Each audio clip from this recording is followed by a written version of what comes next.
कुछ कहानियाँ सिर्फ सुनी नहीं जाती, महसूस की जाती हैं। ये कहानी है एक माँ की, एक पत्नी की और भारतीय वायुसेना की एक ऐसी योद्धा की जिसकी सांसों में भी तिरंगा बसता है।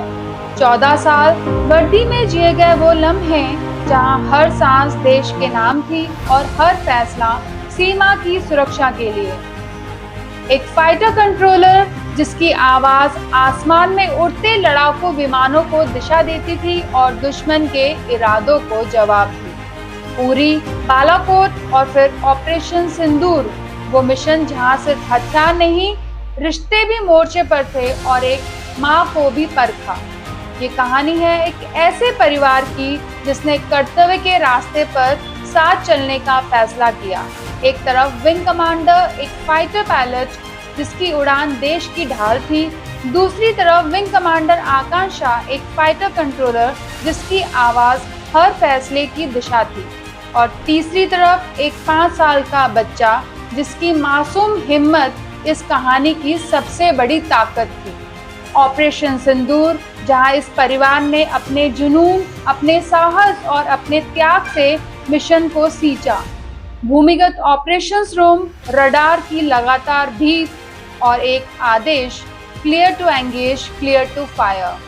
लेकिन इस बार ये सिर्फ एक आदेश नहीं था, क्योंकि उसी आसमान के नीचे उसका अपना घर था। सिर्फ 30 किलोमीटर दूर उसका 5 साल का बेटा, जो हर आवाज से डरकर अपनी माँ को पुकार रहा था। एक तरफ वर्दी, दूसरी तरफ ममता, एक तरफ देश, दूसरी तरफ अपना बच्चा। और उसने चुना कर्तव्य, क्योंकि कुछ फैसले दिल से नहीं, देश से लिए जाते हैं। सुबह हुई, ड्यूटी खत्म हुई, लेकिन एक माँ की बेचैनी अभी बाकी थी। वो घर पहुंची और एक छोटा सा बच्चा डर से सिमटा हुआ। उसने गले लगाकर पूछा, मम्मा, लोग रात भर पटाखे क्यों चला रहे थे? वो सवाल सिर्फ एक बच्चे का नहीं था, वो सवाल था उस हर दिल का जो वर्दी के पीछे छुपकर भी हर दर्द खामोशी से सहता है। ये कहानी है हिम्मत की, त्याग की और उस खामोश जंग की जो हर सैनिक अपने अंदर लड़ता है। एक माँ जो कभी कमजोर नहीं पड़ी, एक पत्नी जिसने हर डर को छुपा लिया, और एक योद्धा जिसने हर हाल में देश को चुना। ये सिर्फ एक कहानी नहीं, ये उस भारत की ताकत है जहाँ परिवार भी देश के साथ कंधे से कंधा मिलाकर खड़ा होता है। आप देख रहे हैं KNK मीडिया नेटवर्क, जहां हम लाते हैं वो कहानियां जो सिर्फ खबर नहीं, एक एहसास होती हैं। आज हमारे साथ हैं भारतीय वायुसेना की पूर्व विंग कमांडर, एक फाइटर कंट्रोलर जिनकी आवाज ने आसमान में फैसले लिए और दिल ने जमीन पर रिश्ते संभाले। मैम, आपका बहुत बहुत स्वागत है KNK media network news studio में। Thank you so much, ma'am. Thank you to you as well for calling me. Thank you ma'am. Wing commander Akanksha Pandey, Yes, ma'am. Operation Sindoor के दौरान आप कहाँ थे मैम? आपको क्या जिम्मेदारियां सौंपी गई थी? ऑपरेशन सिंदूर भारत के इतिहास में हर एक छोटे बच्चे से लेकर बड़े बूढ़ों के मुंह तक है। ऑपरेशन सिंदूर हमारी भारतीय सेना का एक गौरव बन चुका है। ऑपरेशन सिंदूर, आपको क्या जिम्मेदारियां दी गई थी? आप कहाँ मौजूद थे उस वक्त? So Operation Sindoor basically, ma'am, I was posted to one of the TAC, जिसे कहा जाता है Tactical Air Control Centers, and वो आर्मी के साथ मिलकर काम किया जाता है वहाँ पर, जहाँ पर हम missiles, ground weapons, ground based aerial weapons, I mean to say, so we operate on those weapons. उसका कंट्रोल, उसकी लोकेशंस, उनकी एंगेजमेंट्स, उनके weapon fire areas, like we call them WFAs, वो सब वहाँ से कंट्रोल किए जाते हैं। कि फॉर एग्जांपल अगर मैं आपको समझाऊं दैट अगर अभी एक मिसाइल, अगर हमें एक वहाँ पर एक रडार, एक ops room kind of setup होता है ma'am, which is underground because of the security reasons and all. So we have radar pictures available, and plus we have various satellite communications, telephone communications, various mediums of communications with those posts. वो सारी post और जगहें जो होती हैं वो border के आसपास जिस तरीके से हमारा ऑपरेशनल प्लान्स बनाए जाते हैं, लोकेशंस होती हैं, वैसे डिप्लॉयड होते हैं। उन सबका अगर आप एक कंट्रोल सेंटर कहें तो वो टैक होता है। तो वहाँ पर आर्मी और एयरफोर्स दोनों, बिकॉज एयर एलिमेंट भी रिक्वायर है और ग्राउंड एलिमेंट भी रिक्वायर है। उसकी सिनर्जी चाहिए कि जब हम क्लियर टू एंगेज का कॉल दे तो हवा में अपना कोई फ्रेंडली जहाज नहीं होना चाहिए. सो दैट इज वाई दोनों सिनर्जी में काम करते हैं वहां पर. तो वहां पर ma'am I was deployed there in a front line base close to the border. I would not like to disclose where I was exactly, but it was close to border ma'am. Yes. जब हम आप clear to fire का आप आदेश जब दे रहे थे, आपको जब जिम्मेदारी सौंपी गई थी, तो उस एयर स्पेस के अंडर में आपका बच्चा भी था. तो वो सिनेरियो कैसा था? आप ड्यूटी पे हैं, आपके हस्बैंड आपके साथ में नहीं है, वो एक अलग ही जगह पर मौजूद हैं देश की रक्षा के लिए, और आपका बच्चा अकेला है घर पर, और वही एयर स्पेस है जहाँ पर आप क्लियर टू फायर का आदेश दे रहे हैं. आप अपनी रिस्पॉन्सिबिलिटीज निभा रहे हैं, आपके बच्चे से दूर हैं. तो उसके बारे में मुझे थोड़ा सा बताइए आप. एक्चुअली इसके लिए तो आपको सामान्य माय सन उसको बुलाना चाहिए था for this podcast. He is the right person to tell you what was happening that night. जी. So my son he was 5 years old. जी. And yes, because my husband, he's serving here. Like I have retired in December, but my husband is still serving. So he's a MiG-29 pilot. So he was also deployed at some location during Operation Sindoor, and I was there in the TAC. So my son was all alone, there. But by God's grace, my house help was reliable and trustworthy, because काफी समय से हमारे साथ हैं. So I could leave him alone with her.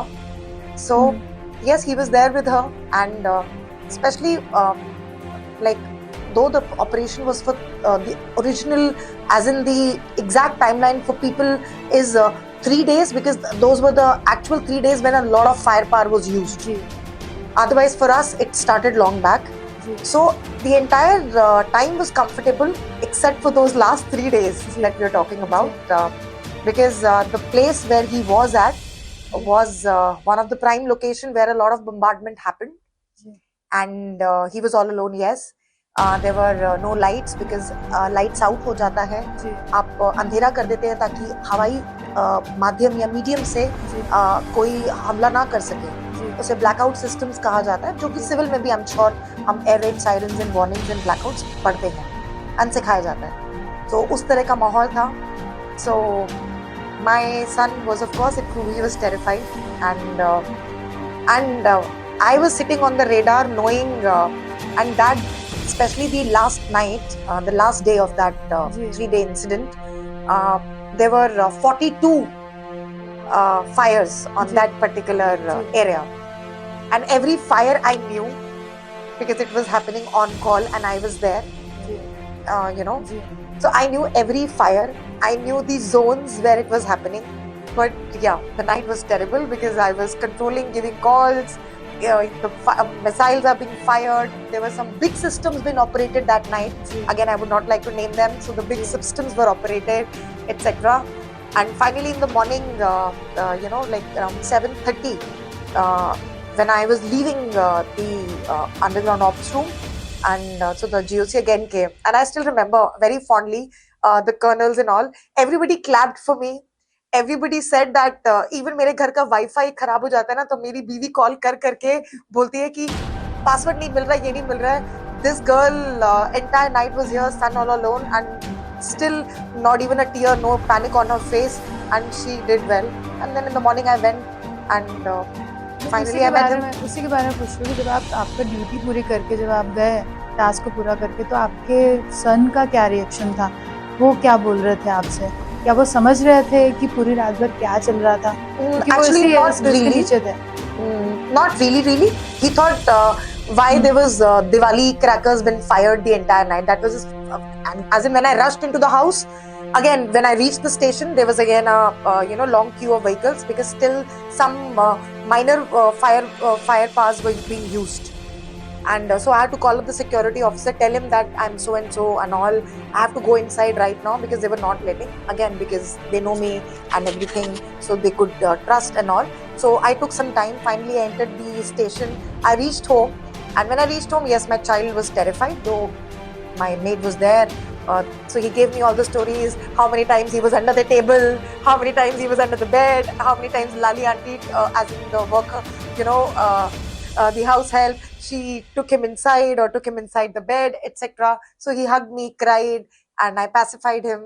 And then I myself was relieved that when I saw him. So, and then he told me, Mama, why रात भर को लोग मम्मा पटाखे क्यों जला रहे थे, दिवाली तो खत्म हो गया है और बहुत टाइम पहले था, पूरी रात मम्मा पटाखे जल रहे थे, मैं बिल्कुल नहीं सो पाया मम्मा and all.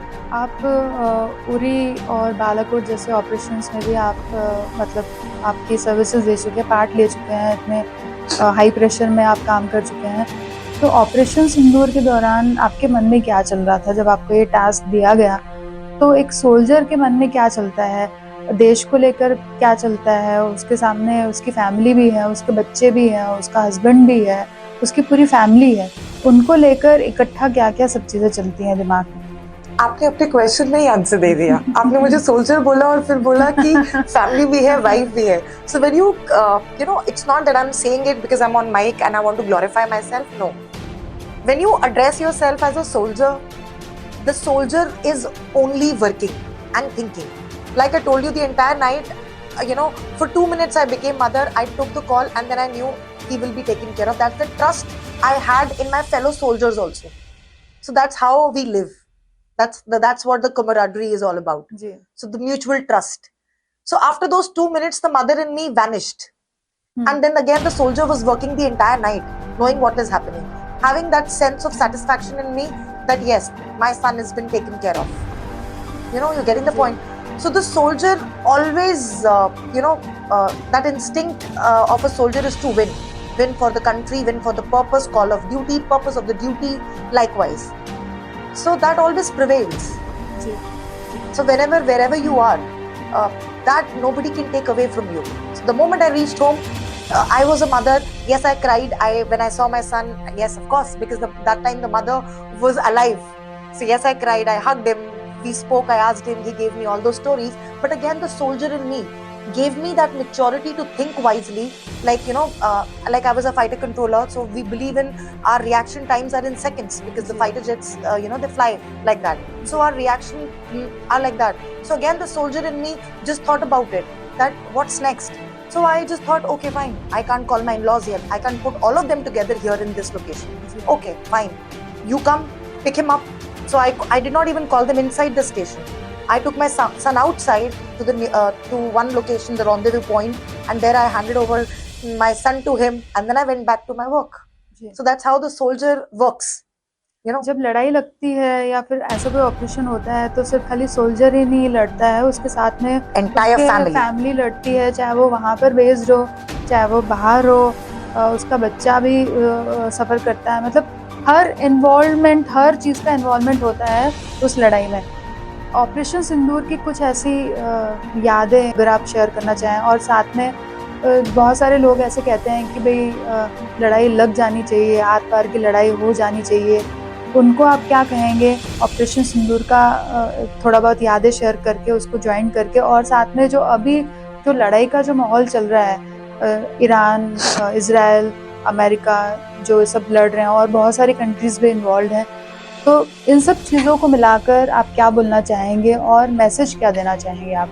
Operation Sindoor was one जिसमें हम 3 जनों की फैमिली में तीनों अलग अलग जगह थे। हम जब भी कभी भी घर में बात कर रहे हैं तो मैं और my husband we often talk कि उन दिनों में हम 3 जने हैं घर में और तीनों अलग अलग लोकेशंस में थे।